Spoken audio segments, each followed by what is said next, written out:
openly dictating the terms. So tonight, what does this emergency really change? Joining me is National Secretary of the All Progressives Congress, Senator Ajibola Basiru. Senator Basiru, thanks for joining us on the program this evening. Well, we'll get back to that conversation. Distinguished, can you hear me? Hello, how are you? Great. Thank you for joining us again, Senator Basiru. What a couple of weeks it's been for Nigeria. Mr. President, as you're aware, had to cancel his trip to South Africa and Angola to oversee things himself.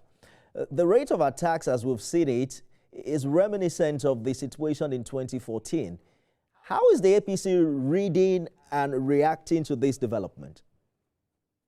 Yeah, first and foremost, we must address the matter as a matter of a party in government and not get distracted by whatever political undertone that people may want to ascribe to it. And that has been the attitude of Mr. President and our party. And that made it very important for us to begin to address what are the dysfunctionality in our security architecture and the way to address it. And when you look at the statement by the Mr. President and action that has been proposed, it shows that the President is looking towards addressing the root cause of the problem of insecurity, and at the same time to also ensure that we address the fundamental challenge in the over-centralized security architecture of our country. Now, Mr. President is talking about having a legal framework to establish state police, and of course, expanding the capacity in terms of personnel of the Nigerian police by ensuring that those that are not engaging in actual policing, but being bodyguard, so to say, to political functionaries, government officials, and other dignitaries are removed so that they're able to face the primary work of the Nigerian police, which is that of policing, the country. And of course, expand the capacity of the security and civil defense in Nigeria. Absolutely. The president is urging the National Assembly to begin work on state police. Better late than never. But, some have said, why did it take a national emergency and multiple mass kidnappings before the ruling party fully embraced this? It's a conversation we've had for so long. And I'm sure you agree that if we had it earlier, perhaps it would have made the situation better. I can't hear you. Well, I'm saying that why did the ruling party wait for this long before embracing the state police idea following Mr. President's call on the National Assembly to begin to work on state police? Some would say that some are asking, why did we have to wait to a time of national emergency and multiple mass kidnappings? That cannot be correct to say that we're just talking about the idea of state policing. If you check very well, since the inception of office of Mr. President, he has addressed the nation and has spoken to the need to decentralize the architecture of security. So it's not really the case that we waited for the exacerbation of the situation in the security sector. You will also know that the unfortunate pronouncement by the President of the United States also possibly emboldened this irresponsible and criminal element to increase the wave of attack. So we must be able to situate that in that context. And it's quite very intriguing that this recent wave of attack came in the wake of that statement by the President of the United States. And of course, the need to address security in any society is a continuous challenge, is a continuous need. Just a matter of hours ago, we also read of even National Guard members being attacked in the precinct of the White House. So it's a continuous challenge that the APC and our government is addressing. And then when you also discover that since inception of President Bola Ahmed Tinubu, there has been significant improvement in addressing the different manifestations of insecurity in Nigeria, the IPOB unknown government issue in the southeast, the Lukarawa Boko Haram issues in the northeast and part of the northwest, and of course the banditry issue had been addressed, and quite a number of these criminal elements have been neutralized, and some of them, their base had actually been, depleted. We've seen the body language of this government and the many engagements that Mr. President has had, but Nigerians still have a lot of questions. We saw another attack in Niger yesterday, just kilometers from a military base. How do bandits still operate so freely? They abducted farmers in broad daylight and escaped untouched despite army presence in that corridor. Does that baffle you?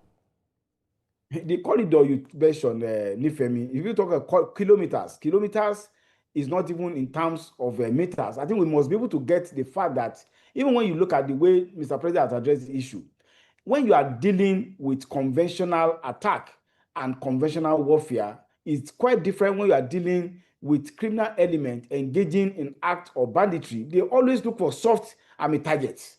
Soft target means areas that they don't know possibly that they could do an attack and immediately disappear. So the question of, when you look at the fastness of the Nigerian state in terms of geography and in terms of expanse of land, these criminal elements make use of this opportunity to be able to do this attack cowardly and then run away. So to say that things are not being done is not correct, but that we need to do more. Definitely we must do more as a government. It is not for us to find excuses, but for us to continue to act responsibly and address the needs that the security challenges we are facing in Nigeria require. In the case of Kebbi and Niger, we are told that there were intelligence reports that had warned of those attacks. In Niger, for instance, military personnel reportedly were even at the school and left just some hours before the attack. It brings to mind again the question of the strength of our intel and how coordinated we are in fighting this battle. But I'd like to get your reaction to what Atiku Abubakar has said. He mentioned that the release of the Kebbi girls is not victory, but proof that terrorists now dictate terms while the government issues statements to save face. What's your direct response to that? I think quite irresponsible of Alhaji Atiku Abubakar, and quite irresponsible of somebody who has had the privilege of holding the office of the Vice President of Federal Republic of Nigeria, politicizing issue of insecurity and issue of that magnitude that affected the psyche and the psychology of a large number of Nigerian families. So I would say that I would not want to dignify a personality that has led the inordinate hunger for power to becloud his sense of patriotism with whatever he might have said. In fact, there is this saying generally in the social media now that people in the league of Atiku Abubakar and their cohort, they actually pray that Nigeria should go by way of Armageddon so that they can score cheap political points in that regard. What has happened is that the issues that occur in Eruku, the one in Kebbi and the Niger, were promptly being addressed. I did as well whatever activities were involved to be able to do so. We were able to see a significant difference with the approach that occurred with the Chibok girls who are still whose disappearance are still shrouded in mystery today, and the prompt action of the Nigerian security forces and the Nigerian government in ensuring the safe return of these children. So if he cannot see anything positive about it, and the only thing he looks about is to seek to prop up his dwindling popularity, his almost odious political profile, that is well be what a person like Atiku Abubakar has reduced himself to in the annals of Nigerian political history. And Nigerians will remember that when it mattered most, people decided to prioritize their own personal political aspiration over the willing aspirations and the general interest and welfare of the Nigerian people. Politics aside, Senator Bashir, there are very important questions here. The release of the worshippers in Kwara and the girls in Kebbi is prayer answered for many Nigerians. But Nigerians who are also patriotic and who also want this administration to succeed are asking important questions. For instance, a new video released by the bandits claims the government did not rescue the Kebbi schoolgirls but negotiated. Has this government been negotiating with the bandits? You see, whether you say negotiated, whether you said they were released, the most important thing is that for the first time, within a matter of days, we were able to get those people who have abducted to be released. And even international, even well-advanced security, organizations, well-advanced, country evolve different strategy and different, activity program to be able to address security, challenges. So for people to reduce this issue to issue of was ransom paid, was there negotiation, were they released voluntarily or not? I think that's beyond the question. The question is that actions were taken and then we have seen results. The result everybody is looking for is the safe return of the hapless people who have been abducted by these criminal elements. So for us, it's a situation whereby we have been able to resolve the problem at hand. The basic logic here, distinguished, is that if the culprits are not brought to justice, the possibility of the attack happening again is high. We've seen that in Niger. We are hearing reports of some abduction in Abuja just today. People were killed in Kwara. Shouldn't they be brought to justice? If the challenge was that they had the girls with them, we have the girls back. Why are we not attacking them? Why are we not bringing them to justice? Are you saying these are not relevant questions to be asked? If you have children in custody of bandits, you go and throw bombs. That's what I'm saying. In the case of Kebbi, we have gotten them back, right? Just enough for us to make statement. We must be able to look at the peculiar nature of banditry, peculiar nature of atrocious activity of this nature. Issue of banditry is different from simple criminality of somebody committing an offense and you go to his house to arrest him, charge him to court, and then you'll be able to now prosecute. So the question of measure of justice that is being required must be situated within the context of the peculiarity and the challenges of the problem of banditry. You go back.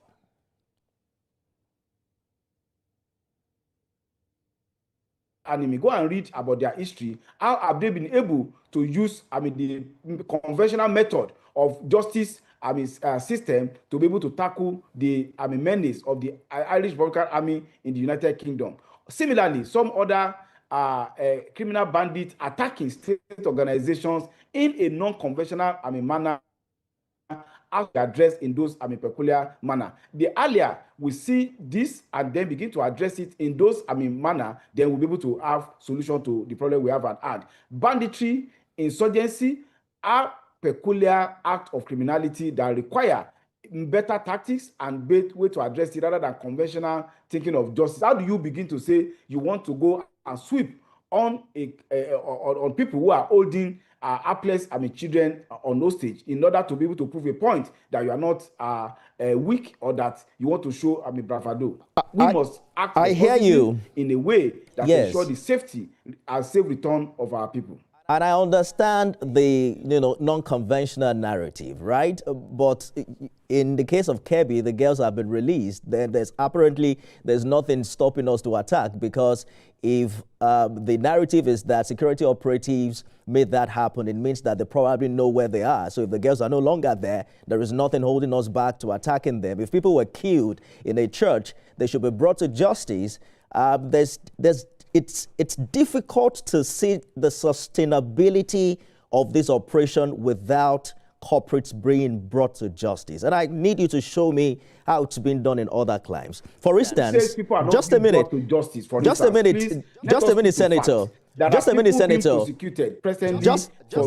distinguished. Why, for instance, has it been difficult to track bandits who upload videos online when Nigerians who have done lesser crimes online have been apprehended? You see, it's easier to. I don't want to talk. Nifemi, you are a professional, and I'm also a professional. I'm a legal practitioner. I don't want to go to a field that I'm not schooled in. I'm not trained as a security expert.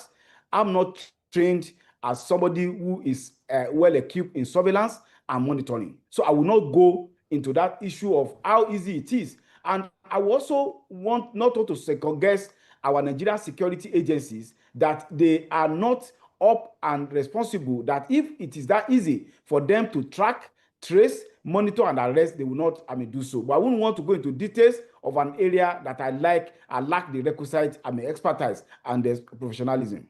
Yeah, absolutely, and I understand and I agree with you perfectly. But the bottom line is also the need for this administration to communicate a strategy clearly to Nigerians so that it doesn't leave gaps for insinuations. We have also spoken with security experts here this week on this program who have said that there is technology to track people online. There's technology to track if you are posting, you are showing.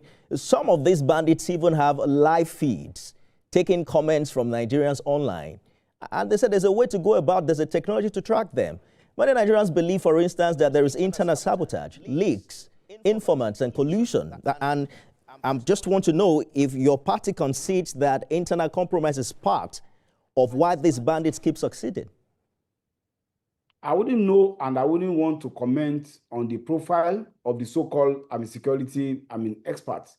But I would also want to say that when you are dealing with a systematic act of criminality that is peculiar, like that of insurgency, I think you don't bring conventional approach to the issue. Then on the issue of second guessing, the competence and the commitment of our Nigerian security agencies, I will also not join anybody in spinning that narrative at any level. They are responsible, and people have been responsive. And people, it's unfortunate that when this occur, you are measured not by the sources you have made, but by those that have slipped in your hand. So many successes and triumphs of the Nigerian security agencies and security operatives are easily swept off the carpet and not given necessary commendation because of these slips that naturally has occurred in recent time. But I would say that in the past 2 years, the Nigerian security agencies, they have given a high account of themselves and their commitment to secure Nigeria. And of course, we need to do more. And that was why the president has said we have declared a state of emergency in Nigerian security sector by ensuring that we increase personnel. We also look at the legal framework to decentralize security architecture in Nigeria. In addition to the national emergency in security, Mr. President yesterday also asked headers to embrace ranching, the need for them to end open grazing and surrender illegal weapons. Is this an order or an appeal? What enforcement mechanism exists to ensure compliance here? You see, the question of embracing ranching, and of course, what the president is doing is to go back to what had been done in the past. And that is possibly ensuring that grazing reserves are utilized for the purpose of livestock development.